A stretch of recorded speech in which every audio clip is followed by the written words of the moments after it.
د ازبکستان رسنیو ریپورټ ورکړی چې ازبکستان 7 چورلکې چې شاوخوا 3.5 کاله وړاندې د افغانستان د پخواني حکومت د نسکورېدو پر مهال دغه هیواد ته لیږدول شوې وې امریکا ته سپارلې دي.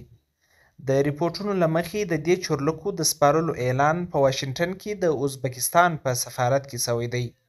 دا خبر په واشنګټن کې د ازبکستان په سفارت کې د هغه هیواد د وسلوالو ځواکونو د 23مې کلیزې په مناسبت د یوې غونډې پر مهال خپور شو. د 2021 کال په اګست میاشت کې واک ته د طالبانو له رسېدو سره هممهاله افغان پیلوټانو د افغان هوایي ځواک اړوند لسګونه الوتکې او چورلکې ازبکستان او تاجکستان ته ولېږدولې. دغه الوتکې امریکا د افغانستان هوایي ځواک ته ورکړې وې. وړاندې تر دې د امریکا دفاع وزارت پینټاګون ویلي و چې 46 الوتکې ازبکستان او 18 نورې تاجکستان ته وړل